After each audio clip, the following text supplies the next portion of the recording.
For instance, someone died and had no coffin, so I bought one for him and buried him. This was a good deed, but I do not tell anyone about it. In general, one will help to do good deeds without letting other people know about it. Those who did a lot of anonymous good deeds are intelligent in this lifetime. Also, if in past lives you read Buddhist sutras frequently, such as reading the Paramita Sutra several tens of thousands of times, you will be intelligent in this lifetime. Having studied a lot in the past, you will be intelligent in this lifetime too. So intelligence is the result of anonymous good deeds. Intelligence in this lifetime comes from cultivation and virtuous deeds in lives past. Anonymous good deeds lead us onto the path of intelligence. You are intelligent because of your virtuous conduct. Virtuous conduct led you on to the path of intelligence. Try and play smart without believing in anonymous good deed. Having forgotten in this lifetime, you do not travel the path of doing good deeds. You do not believe in doing anonymous good deeds or good deeds in general. You keep using your intelligence to commit crime. The smart ends up being misled by their smarts. Their intelligence ends up hurting themselves. Why? If you were dumb, you would not do anything bad. Since you are smart, you know what other people do not know. You hurt somebody and the victim does not even realize that you are a bad person. This is called the smart ends up being misled by their wits. For example, Carl Cole is someone most intelligent, more than even ghosts and spirits. But he did inappropriate things, though he did some good things too. He ended up being misled by his own intelligence. Of course, he did have his accomplishments. After hearing this verse, people who would like to be intelligent should work hard at doing good deeds, contributing to humanity and avoiding harming others. Let me add another supplement on the paramita of keeping the precepts. When the Buddha was in the world, two bhikshus wanted to go and see Shakyamuni Buddha. After traveling a long ways without encountering any water, the two bhikshus were extremely thirsty, so thirsty they were at the brink of death. One bhikshu saw a human skull with some water and said, "Since we are so thirsty right now, we can drink the water in this skull." The other bhikshu said, "No, there are insects on the water, so we should not drink it." "But look at how thirsty we are. Drink this water and we will not die of thirst, and we will see Shakyamuni Buddha then. If we die of thirst, then it would be impossible to see the Buddha. I would rather die from keeping the precepts and miss seeing the Buddha. I will follow the Buddha's teachings, even if I have to die for it." The first bhikshu drank the water in the ladle-like skull, while the other did not drink the water and died of thirst indeed. The bhikshu who drank the water went on ahead to see the Buddha.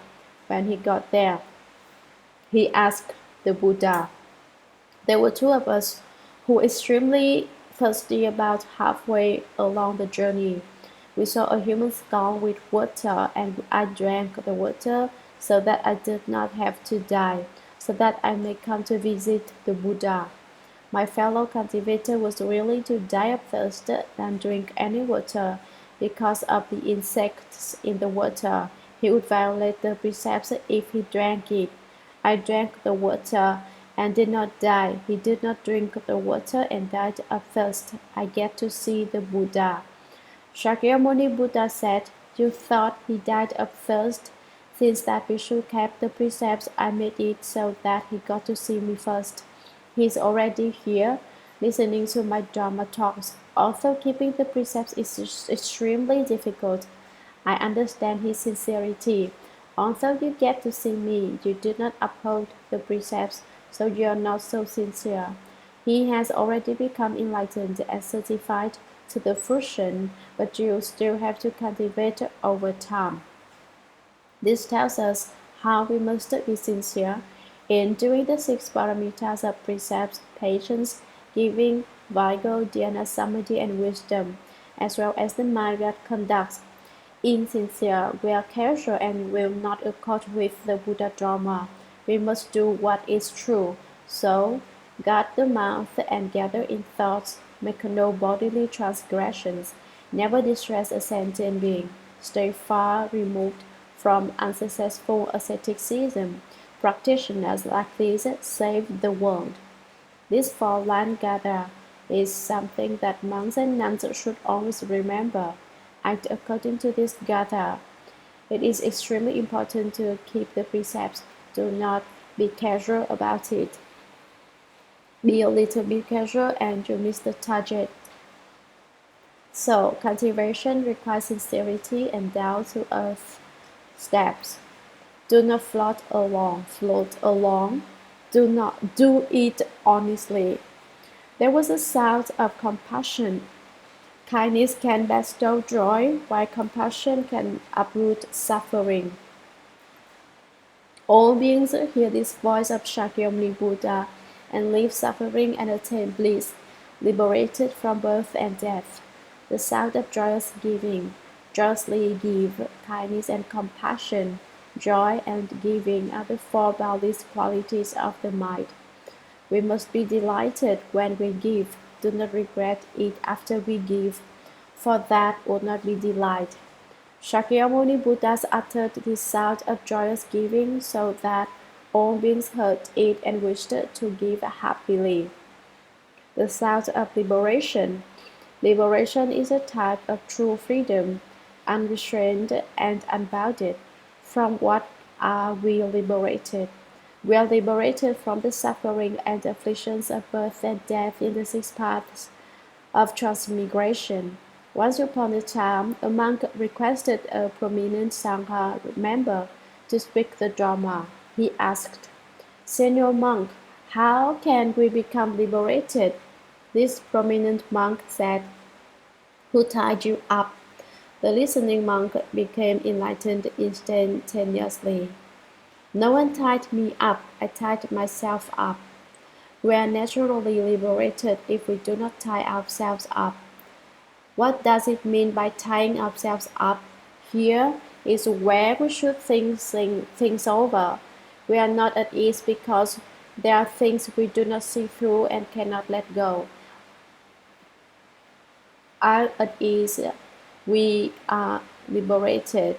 If we can see through everything and let them go, then we are truly free. That is being unrestrained and unbounded, unhindered and unimpeded liberation that leave mixed up dream thinking far behind. Really let go and attain liberation. Refuse to let go and there will be no liberation. Shakyamuni Buddha spoke with this sound of liberation, so we should liberate ourselves too. Do not tie ourselves up and lock ourselves in jail forever. How come we bind ourselves and lock ourselves up? If you were not in jail, you would be liberated. Since you are not liberated, it is as if you are in jail.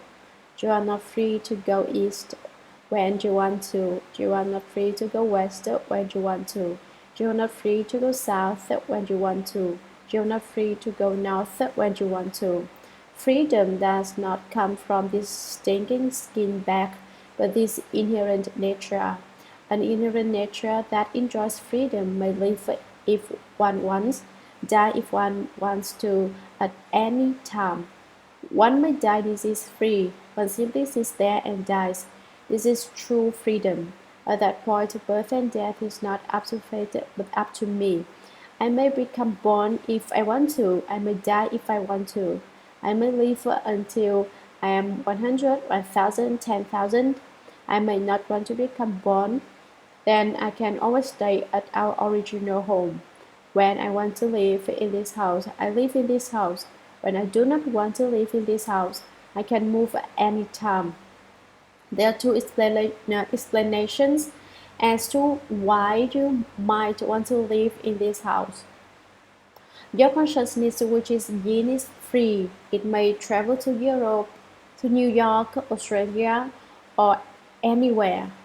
You would know everything about that location, but you cannot take anything with you. You cannot buy something in New York and bring it back to San Francisco with you. Why? Consciousness is in the yin realm. It can see New York but cannot do anything there. The other is that your inherent Buddha nature is free. The Buddha nature is young and has great uses, using the entire substance. Even when you are in San Francisco, you may reach your hand out and get something from New York. Is that amazing? Is that spiritual powers? This is a state of liberation without restraint or constraint, not impeded or obstructed.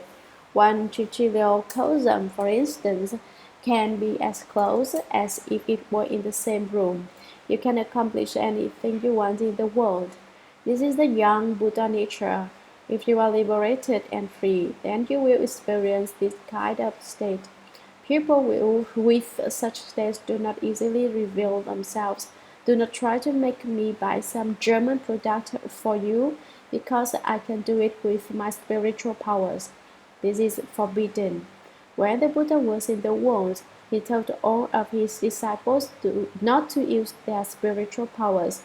You have to leave this world if you use your spiritual powers. Since most people do not have spiritual powers, they will be shocked by your spiritual powers.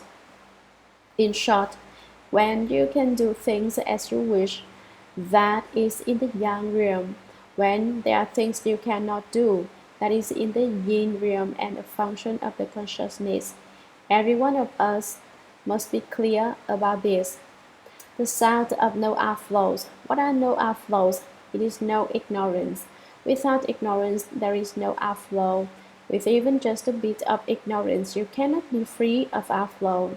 Ignorance is the root of afflictions. Ignorance leads to numerous afflictions. The absence of ignorance spells zero afflictions. How come you are greedy? It is because of your ignorance. How come you are hateful? It is because of your ignorance. How come you are deluded? It is because of your ignorance. Ignorance is the root of afflictions. How come you have desire, lust? It is also because of your ignorance. Since you are unclear at the start, you create all kinds of karma. Were you to have the sound of no outflows, you would be free from ignorance. Therefore, Shakyamuni Buddha emitted all kinds of sounds to make all beings become enlightened through sound. The substance of true teachings here comes from purification through hearing sound. The fundamental substance of Buddhism in the Saha world is in sound. We do the Buddha's work with sounds, hence there are all kinds of sounds on proclaiming, praising, and explaining. Sutra, the sound of wisdom, the sound of great wisdom, the sound of the lion's roar, the sound of great lion's roar, the sound of thunder clouds, and the sound of great thunder clouds. After he had uttered indescribably many sounds. Commentary, the sound of wisdom. What is wisdom? Wisdom changes delusion. There is no delusion with the presence of wisdom. There is no wisdom with the presence of delusion. These two do not exist simultaneously. Let me tell you something else that is easier to understand. Wisdom is delusion. Delusion is wisdom.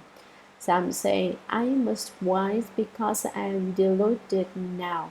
Let me use this delusion to be as deluded as I possibly can. If you can be as deluded as possible, you have real wisdom. Some say, Dharma Master, I do not believe this idea of yours. Wisdom is delusion. Delusion is wisdom. What I see is that deluded individuals always do muddled things, while wise people do things with a clear understanding. Not bad. What you say is very much correct, and what I say is very much incorrect. Why? It is because delusion can turn into wisdom, so I say delusion is wisdom. Since wisdom can also turn into delusion, I say wisdom is also delusion.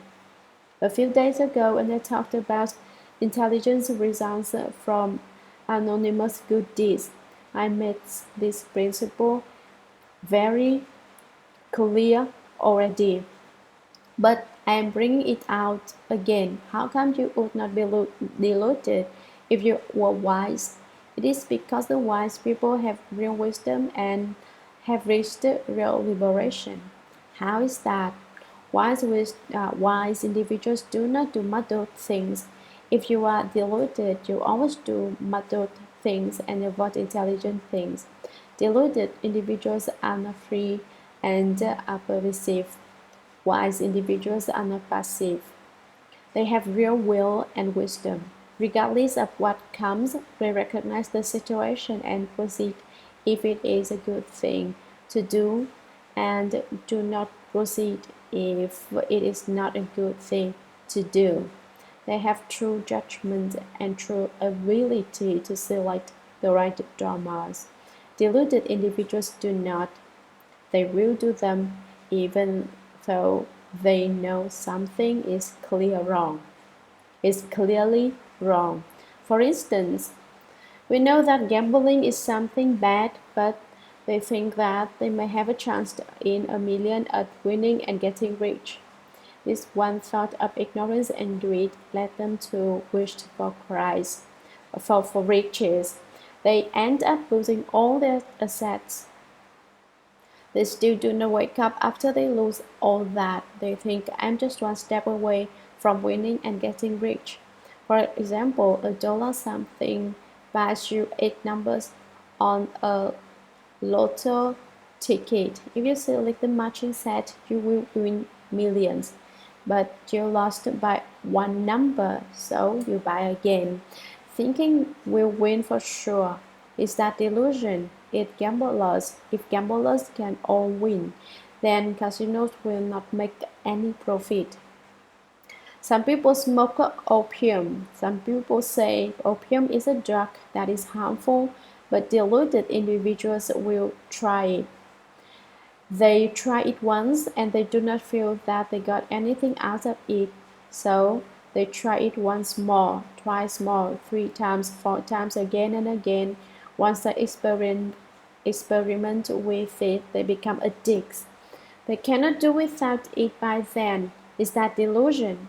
Someone perfectly sound is dictated by opium to drip snot and tears.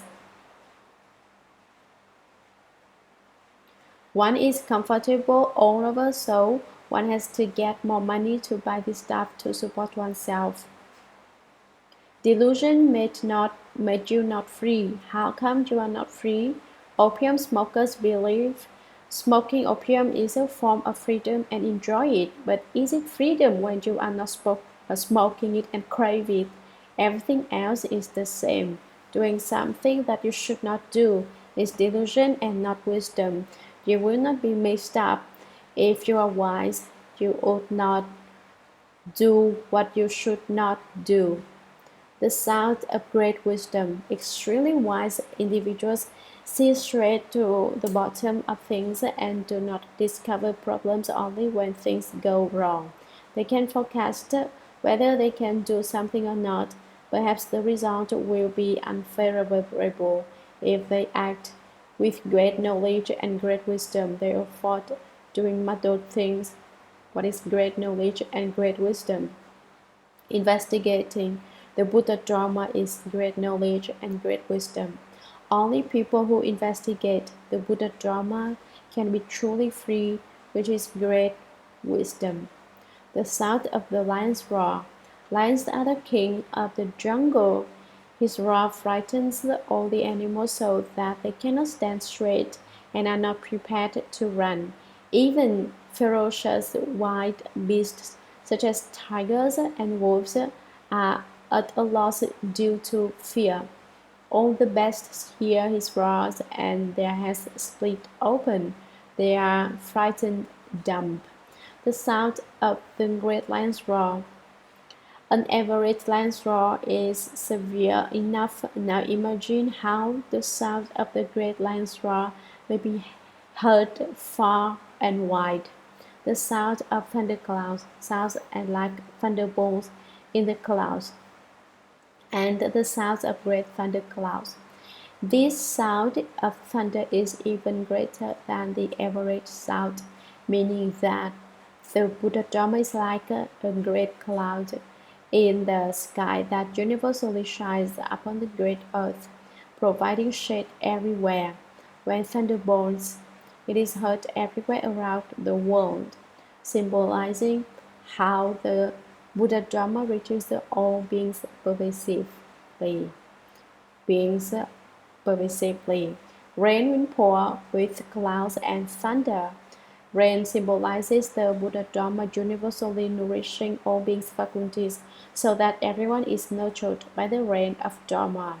The Dharma rain falls, and bigger trees will receive more Dharma rain, while smaller trees will receive less Dharma rain. Flowers and grass will also receive the amount of rain they need.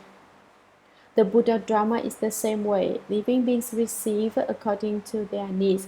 Every kind of Buddha Dharma makes every type of being nourished, so that they extend their wisdom life in the Dharma body and uncover great wisdom. After he, Shakyamuni Buddha, has uttered indescribably many, a number so large that cannot be said, sounds such as those described above.